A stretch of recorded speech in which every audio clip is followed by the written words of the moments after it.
Hormuz കടലിടുക്കിൽ ഉപരോധം തുടർന്നാൽ അമേരിക്കൻ കപ്പലുകൾ മുക്കുമെന്നാണ് ഇറാന്റെ ഭീഷണി. നമുക്കറിയാം, ഹോർമുസ് കടലിടുക്കിൽ അമേരിക്കൻ സൈന്യം വലിയ രീതിയിലുള്ള ഉപരോധം ഏർപ്പെടുത്തുകയാണ്. എന്നാൽ അതിൽ പതറാതെ നിൽക്കുകയാണ് ഇറാൻ. മാത്രമല്ല, ഇതിനിടയിൽ ഈ പറയുന്നത് പോലെ തന്നെ അമേരിക്ക വലിയൊരു സമാധാന ചർച്ചയ്ക്ക് മുൻതൂക്കം കൊടുക്കുന്നുണ്ട്. കാരണം യുദ്ധം മുന്നോട്ട് കൊണ്ടുപോകാൻ അമേരിക്കയ്ക്ക് കഴിയുന്നില്ല, ഉപരോധം കൊണ്ടുപോകാൻ കഴിയുന്നില്ല, വലിയ പ്രതിസന്ധി ഉണ്ടാവുകയാണ്. മാത്രമല്ല, ലോകരാജ്യങ്ങളിൽ നിന്നുള്ള വെറുപ്പ് വാരിക്കൂട്ടുകയാണ്. എന്തായാലും ഇറാന്റെ 10 എണ്ണക്കപ്പലുകൾ തടഞ്ഞെന്നാണ് അമേരിക്കയുടെ വാദം. ഈ ഒരു വാദം അമേരിക്ക ഇറാൻ രണ്ടാം ഘട്ട ചർച്ചയുടെ ഭാഗമായിട്ട് പാക് സൈനിക മേധാവിയുടെ നേതൃത്വത്തിലുള്ള സംഘം ഇറാനിലെത്തി. അമേരിക്ക നാവിക ഉപരോധം തുടർന്നാൽ പേർഷ്യൻ ഗൾഫിലും ഒമാൻ കടലിലും ചെങ്കടലിലും കപ്പലുകളെ തടയുമെന്നും അമേരിക്കയുടെ യുദ്ധക്കപ്പൽ മുക്കുമെന്നുമാണ് ഇറാന്റെ ഭീഷണി.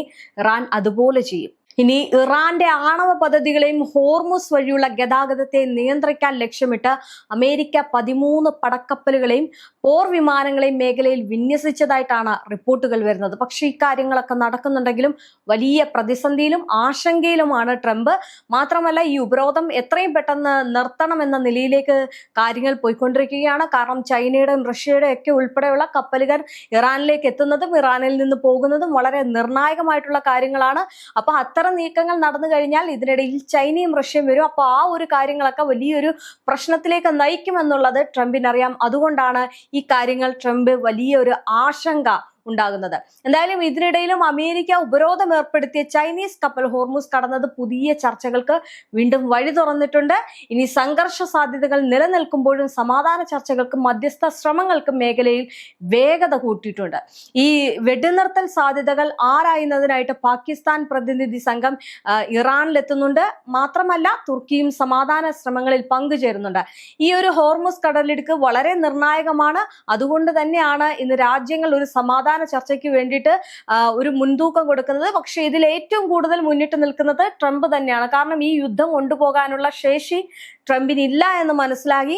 അതുകൊണ്ട് തന്നെയാണ് സമാധാനത്തിന് വേണ്ടി എത്രയും വേഗം ഒരു സമാധാന ചർച്ച അല്ലെങ്കിൽ ഒരു ചർച്ച വേണമെന്ന് ഇറാനോട് നിരന്തരം പറയുന്നത്. എന്നാൽ ഇറാനെ സംബന്ധിച്ചിടത്തോളം ചർച്ചകൾക്ക് ഇനിമേൽ അതിനൊരു കാര്യവുമില്ല എന്നുള്ളത് നേരത്തെ തന്നെ മനസ്സിലാക്കിയതാണ്. അതുകൊണ്ട് ചർച്ച കൊണ്ടുവന്നത് കൊണ്ടൊന്നും വലിയ രീതിയിലുള്ള ഒരു സമാധാനം രാജ്യത്തിന് കിട്ടും എന്നുള്ളതിൽ അവർക്ക് ഇപ്പോഴും സംശയമുണ്ട്. ആ ഒരു കാരണത്താലാണ് ഈ ഇറാൻ ചർച്ചയ്ക്ക് വേണ്ടിയിട്ട് മുതിരാത്തത്. എന്തായാലും ഇറാന് മേലുള്ള ഉപരോധം സമാധാന ചർച്ചകളെയും വെടിനിർത്തൽ നീക്കങ്ങളെയും ദോഷകരമായിട്ട് ബാധിക്കുമെന്നാണ് ഇറാൻ ചൂണ്ടിക്കാണിക്കുന്നത്. ഇറാനെ സംബന്ധിച്ചിടത്തോളം ഈ അമേരിക്ക കാണിച്ചു കൂട്ടുന്ന ഓരോ കാര്യങ്ങൾക്കും വെല്ലുവിളി മറുസൈഡിൽ നിന്ന് നൽകുന്നുണ്ട്. മാത്രമല്ല, ഇനി നിങ്ങളെ ഞങ്ങൾ കടലിൽ മുക്കിക്കളയും എന്നുള്ള വലിയ ഭീഷണിയും കൂടി മുഴക്കിയിരിക്കുകയാണ്. നിലവിൽ ഇരുവിഭാഗവും ജാഗ്രത പാലിക്കുന്നതിനാൽ നേരിട്ടുള്ള ഏറ്റുമുട്ടലുകൾ ഇപ്പോൾ റിപ്പോർട്ട് ചെയ്യപ്പെട്ടിട്ടില്ല. അതായത് ഇപ്പോൾ അങ്ങനെ ആക്രമണം നടക്കുന്നില്ല, പകരം ഒരു ഈ പറയുന്നത് പോലെ തന്നെ വെല്ലുവിളികൾ മാത്രമാണ് നടക്കുന്നത്. ഉപരോധം ഏർപ്പെടുത്തുന്നുണ്ട്. അമേരിക്ക ഈ ഒരു വെടിനിർത്തൽ പരിപാടി മുന്നോട്ട് കൊണ്ടുപോകാനാണ് മറുവശത്ത് നോക്കുന്നത്. നമുക്കറിയാം, ഈ ഉപരോധം തുടങ്ങിയിട്ട് വലിയ രീതിയിലുള്ള ഒരു ആക്രമണം ഇറാന്റെ ഭാഗത്തുനിന്നും അതുപോലെ തന്നെ അമേരിക്കയുടെ ഭാഗത്തുനിന്നും ഉണ്ടായിട്ടില്ല. അമേരിക്കയ്ക്ക് എത്രയും പെട്ടെന്ന് വെടിനിർത്തൽ വേണമെന്നായിരുന്നു ആവശ്യം. അതിന്റെ നീക്കങ്ങളിലാണ് അമേരിക്ക പോകുന്നത്. അപ്പോൾ ഈ ഉപരോധം വന്നതിലൂടെ ആ ഒരു കാര്യത്തിലേക്ക് അമേരിക്ക കുറച്ച് നേരെ ചൊവ്വേ നിൽക്കാൻ തുടങ്ങി. കാരണം ഈ ഒരു ഉപരോധം വന്നതിന് ശേഷം അങ്ങനെ വലിയ രീതിയിലുള്ള ഏറ്റുമുട്ടലുകൾ ഉണ്ടായിട്ടില്ല എന്നാണ് റിപ്പോർട്ടുകൾ സൂചിപ്പിക്കുന്നത്. അതുകൊണ്ട് തന്നെ അവിടെ അമേരിക്കയ്ക്ക് ചെറിയൊരു ആശ്വാസം ഉണ്ട്. എങ്കിലും വലിയ ആശങ്കയാണ് ഈ ഉപരോധം എന്ന് പറയുന്നത്. കാരണം നേരത്തെ പറഞ്ഞതുപോലെ തന്നെ റഷ്യയിലെയും ചൈനയിലെയൊക്കെ കപ്പൽ ഇതുവഴിയാണ് കടന്നു പോകുന്നത്. ഒരുപക്ഷെ അതിന് എന്തെങ്കിലും തരത്തിലുള്ള ഒരു ഭംഗം വന്നു കഴിഞ്ഞാൽ അത് ഏറ്റവും വലിയ പണിയാവുമെന്ന് അമേരിക്കയ്ക്ക് അറിയാം. അതുകൊണ്ട് എത്രയും പെട്ടെന്ന് ഈ വെടിനിർത്തൽ പോലെ തന്നെ ഈ ഒരു ഉപരോധവും നിർത്തലാക്കണം, ഒരു ചർച്ചയ്ക്ക് ഇറാൻ തയ്യാറാകണം എന്ന ആവശ്യമാണ് അമേരിക്ക മുന്നോട്ട് വെക്കുന്നത്. എന്തായാലും ആണവ പദ്ധതിയുമായിട്ട് ബന്ധപ്പെട്ട തർക്കങ്ങൾ പരിഹരിക്കാൻ വിട്ടുവീഴ്ച നിർദ്ദേശങ്ങളും സജീവമാണ്. ഇതിനിടയിൽ ആണവ പദ്ധതിയിൽ 10 വർഷത്തെ മൊറട്ടോറിയം ഏർപ്പെടുത്താമെന്ന ഇറാന്റെ നിർദ്ദേശത്തിന് പിന്നാലെ ഇറാന്റെ യുറേനിയം ശേഖരം തങ്ങൾ സൂക്ഷിക്കാമെന്ന ഓഫർ റഷ്യ മുന്നോട്ട് വെച്ചിട്ടുണ്ട്. പക്ഷേ ഈ റഷ്യ പറഞ്ഞ കാര്യത്തിനെ തള്ളിക്കൊണ്ട് ട്രംപ് വന്നിട്ടുണ്ട്. ആകെ മൊത്തത്തിൽ അവിടെ ചെറിയ ചെറിയ പ്രശ്നങ്ങളുണ്ട്. പക്ഷേ എന്നിരുന്നാലും ആശങ്കയുള്ളത് കൊണ്ട് വലിയ രീതിയിൽ അത് മുന്നോട്ട് അമേരിക്ക കൊണ്ടുപോകുന്നില്ല എന്ന് മാത്രം. എന്തായാലും റഷ്യൻ വിദേശകാര്യമന്ത്രി സർജി ലാവ്റോവ് ആണ് ചൈനയിലെത്തി ഈ ഒരു വിഷയം ചർച്ച ചെയ്തത്. യുറേനിയം കൈമാറ്റത്തിലൂടെയും ആണവ പദ്ധതിയിലൂടെയും കാലാവധിയിലും ഇരു രാജ്യങ്ങളും കൈക്കൊള്ളുന്ന തീരുമാനങ്ങൾ മേഖലയിലെ സമാധാനത്തിന് നിർണായകമാകുമോ എന്നാണ് ലോകം ഉറ്റുനോക്കുന്നത്. എന്തായാലും റഷ്യയിൽ നിന്നും ഇറാനിൽ നിന്നും എണ്ണ വാങ്ങുന്നതിന് അനുവദിച്ചിരുന്ന ഇളവുകൾ നീട്ടില്ല എന്ന് അമേരിക്കൻ ട്രഷറി സെക്രട്ടറി സ്കോട്ട് ബെൻസന്റ് ഇതിനിടയിൽ വ്യക്തമാക്കിയത് വീണ്ടും ഒരു പ്രശ്നത്തിന് തിരിതെളിയിച്ചിട്ടുണ്ട്. എന്തായാലും റഷ്യൻ എണ്ണയ്ക്കുള്ള ഇളവ് ഏപ്രിൽ 11 അവസാനിച്ചിരുന്നു. ഇറാനിയൻ എണ്ണയുടെ ഇളവ് ഏപ്രിൽ 19 അവസാനിക്കും. എന്തായാലും ആഗോള എണ്ണ വില നിയന്ത്രിക്കുന്നതിനായിട്ട് ഇന്ത്യൻ റിഫൈനറികൾക്ക് റഷ്യൻ എണ്ണ വാങ്ങാൻ അമേരിക്ക 30 ദിവസത്തെ ഇളവ് നൽകിയത്. ഈ ഇളവുകൾ നീട്ടണമെന്ന് ഇന്ത്യ അടക്കമുള്ള രാജ്യങ്ങൾ ആവശ്യപ്പെട്ടിരുന്നു. മാർച്ച് 11 മുമ്പ് റഷ്യയുടെയും ഇറാന്റെയും കടലിൽ കപ്പലിൽ ഉണ്ടായിരുന്ന എണ്ണയ്ക്ക് മാത്രമാണ് താൽക്കാലികമായിട്ടുള്ള ഉപരോധ ഇളവുകൾ അന്ന് അമേരിക്ക പ്രഖ്യാപിച്ചിരുന്നത്. അമേരിക്ക അന്നൊരു ചതിയിലൂടെയായിരുന്നു ആ കാര്യം ചെയ്തത്. പക്ഷേ അമേരിക്കയ്ക്കൊപ്പം ഈ രാജ്യങ്ങളൊന്നും നിന്നില്ല എന്നതാണ്.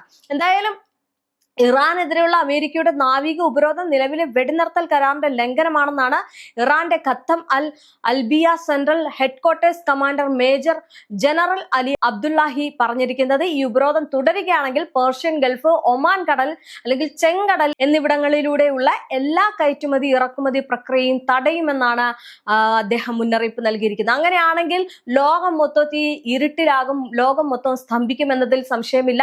പശ്ചിമേഷ്യക്ക് അത് വലിയ രീതിയിലുള്ളൊരു പ്രശ്നമാവും. മാത്രമല്ല ഈ ഗൾഫ് മേഖലകളെ സംബന്ധിച്ചെന്ന് പറഞ്ഞു കഴിഞ്ഞാൽ ഇതിനെ ആശ്രയിച്ചാണ് അവർ ദൈനംദിന ജീവിതം പോലും നയിക്കുന്നത്. അപ്പൊ ഇത്തരം ഘട്ടങ്ങൾ അവർക്ക് വലിയ പ്രതിസന്ധി ഉണ്ടാക്കും.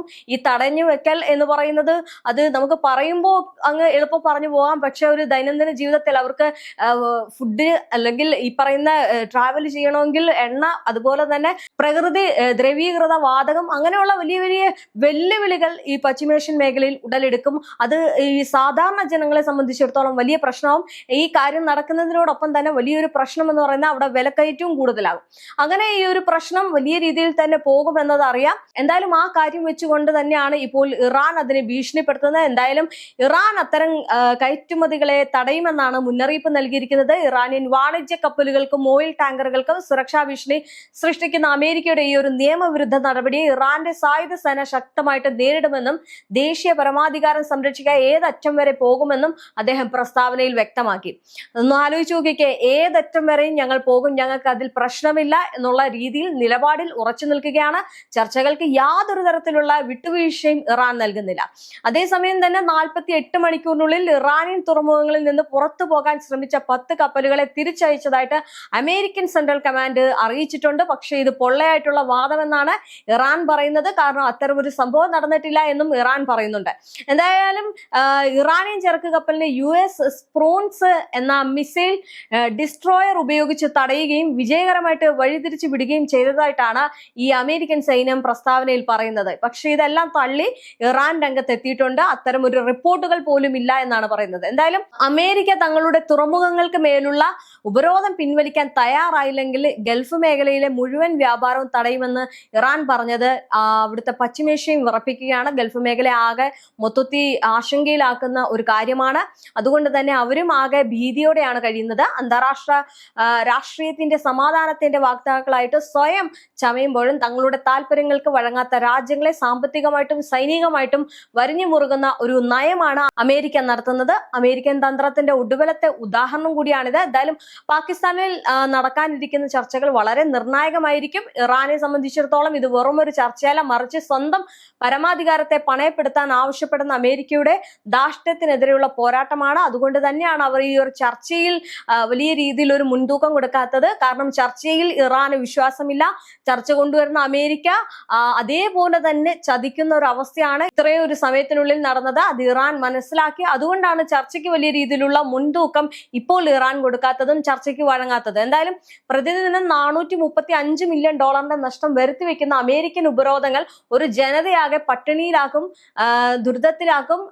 അങ്ങനെ വലിയ രീതിയിലുള്ള പ്രശ്നം പ്രശ്നത്തിലേക്ക് തള്ളിവിടുകയും ചെയ്യും.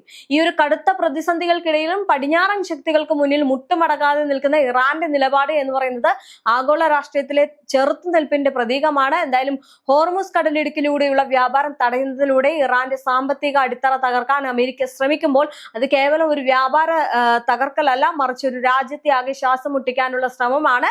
ഈ നീതിരഹിതമായിട്ടുള്ള സാമ്പത്തിക യുദ്ധത്തെ അതിജീവിച്ചുകൊണ്ട് ഇറാൻ നടത്തുന്ന നീക്കങ്ങൾ അമേരിക്കൻ ആധിപത്യത്തിന് അല്ലെങ്കിൽ ലോക രാജ്യങ്ങൾക്കിടയിൽ ലഭിക്കുന്ന വലിയൊരു താക്കീതാണ്. എന്തായാലും ഇറാൻ ഭരണകൂടത്തിനുള്ളിൽ വിള്ളലുണ്ട് എന്ന തരത്തിൽ പുറത്തു വരുന്ന റിപ്പോർട്ടുകൾ വാസ്തവത്തിൽ ഇറാന്റെ ആഭ്യന്തര ജനാധിപത്യത്തിന്റെയും സൈനിക ജാഗ്രതയുടെയും പ്രതിഫലനമാണ്. പ്രസിഡന്റ് മസൂദ് പെസഷ്ക്യാനും ഇസ്ലാമിക് റവല്യൂഷണറി ഗാർഡ് കോർപ്പസും തമ്മിലുള്ള സംവാദങ്ങളെ വിള്ളലായിട്ട് ചിത്രീകരിക്കുന്നത് പാശ്ചാത്യ മാധ്യമങ്ങളുടെ കുപ്രചാരണമാണ് എന്നാണ് പറയുന്നത്. എന്തായാലും രാജ്യത്തിന്റെ സുരക്ഷയിൽ വിട്ടുവീഴ്ച ചെയ്യാതെ സാമ്പത്തിക പുരോഗതി നേടണമെന്ന ഇറാന്റെ ആഗ്രഹം സ്വാഭാവികമാണ്. ചർച്ചകൾക്ക് മുമ്പ് ഇറാന്റെ സൈനിക വിഭാഗത്തിന്റെ പൂർണ്ണ സമ്മതം വേണമെന്ന അമേരിക്കയുടെ നിബന്ധന ഇറാന്റെ ആഭ്യന്തര ഭരണകാര്യത്തിനുള്ളിൽ ഇടപെടാനുള്ള ഗൂഢലക്ഷ്യമാണ്. പക്ഷെ അത് നടക്കില്ല എന്നതാണ് മറ്റൊരു കാര്യം.